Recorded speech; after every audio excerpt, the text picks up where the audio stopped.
Hello and welcome to Mickey Collects Poke, where I talk about anything and everything Pokemon TCG.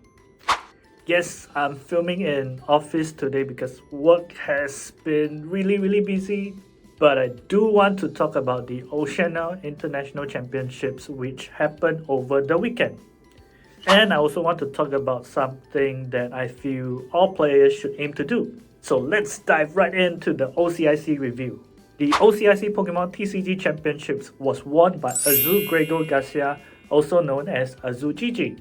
He piloted a Lost Box with Dragonite V and Zeraora from Vivid Voltage. The Sky Seal Stone helps with getting additional prize cards when the Dragonite V or Drapion V knocks out a V-Star or a V-Max. And for the Lost Box Mirror, you have Snorlax, Cramorant, and Sableye to do the job. The inclusion of Zeraora gives you the option of knocking out Lugia V-Star in one shot, so this deck has solutions for most of the meta decks you see now. But I don't want to talk so much about Azul's deck. Instead, I want to focus on two of his plays, which is going to be the focus of this video. Okay, so we go into the game against Cramorant Shinoy. Here we can see the setup of the stream table is kind of weird. We are used to putting our decks on the right and the prizes on the left. But because of the way the prize card camera is placed, one player is forced to play with the prize cards on the right and the deck on the left. So in this case, Cameron is putting his prize cards on the right, which is opposite of what we are used to. Okay, and we will see what happens because of that. Okay, so Cameron knocks out Azul's Comfy and takes the prize card from the top of the deck, right? The judges catch this and then you can see Azul trying to tell the judges that it's okay, he doesn't mind, and it's a pity, right? This is one of the times where you have to uphold the integrity of the game, and everything has to go by the book, because if it was on stream, the judges have to do something, right?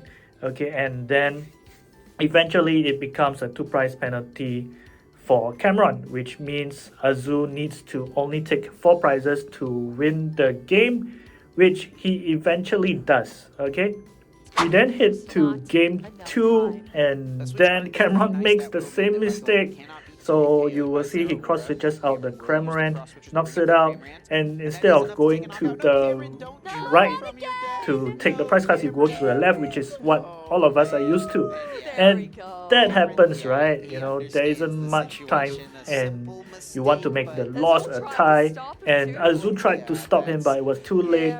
So you are rushing and you rely on your muscle memory to take a prize from the left.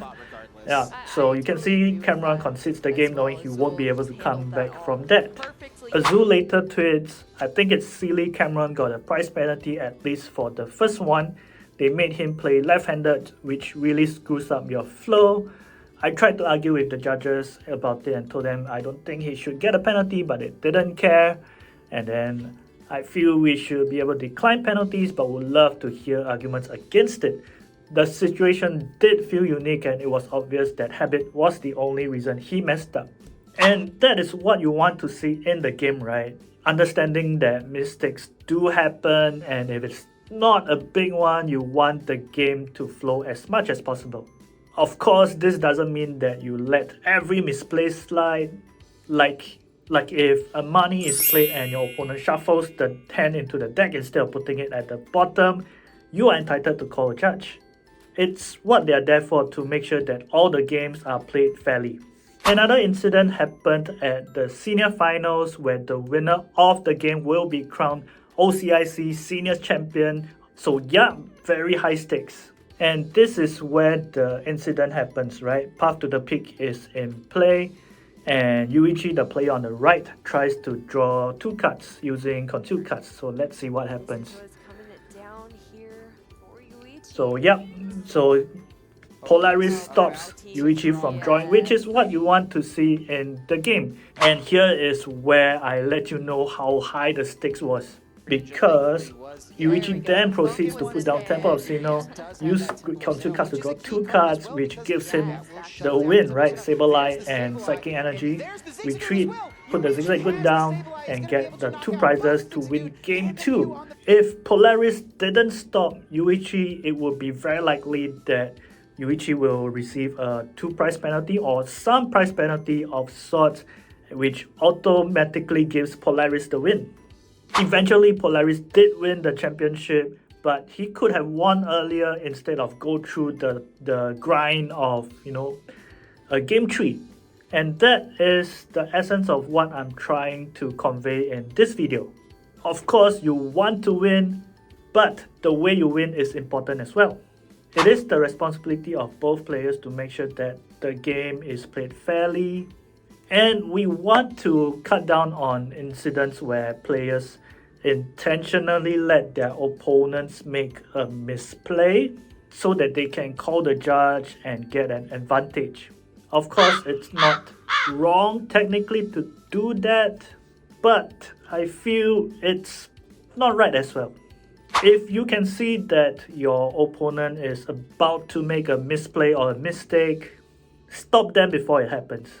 Only call a judge if the incident happened already, you were unable to stop it, and your opponent has an unfair advantage. For example, if they drew an extra card, or if they gain extra information about the deck or the board. If you can stop them before it happens, do it. If you didn't manage to stop your opponent, you are perfectly entitled to call a judge, or you can say, you know what, it's not a big deal, let's just continue with the game. And if you are the player that gets caught on, understand that it can get competitive, and if you have an unfair advantage, it's perfectly alright for your opponent to call a judge on you. Of course, Pokemon is a competitive game sometimes, and there are people who will try to get unfair advantages. So you do have to keep a lookout for them. And usually you will kind of hear rumors about these players. Like, this person has a history of double attaching energies, or whenever you play that player, you have to make sure you shuffle his or her deck properly. Always be careful and alert whenever you play the game, but be extra careful when you face this kind of players. Because as much as you want the game to be fairly played, you have to be wary of players that don't. At the end of the day, what you want is to play the game in the most fair and competitive way that you can. The most memorable games I had were the ones where my opponent and I gave our all and use our decks in the best way that we can.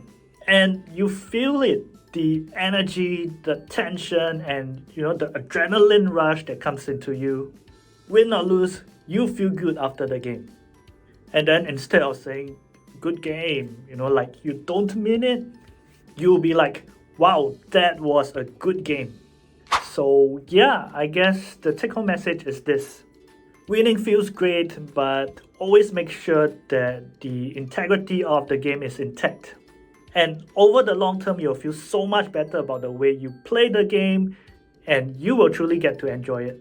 If you are still watching this video, thank you so much for staying in. I know the audio is a bit off because I'm recording using my phone instead of my mic, and I'm showing a lot of my double chin, but really thank you. I'm showing you lots of love. I'll see you in the next video.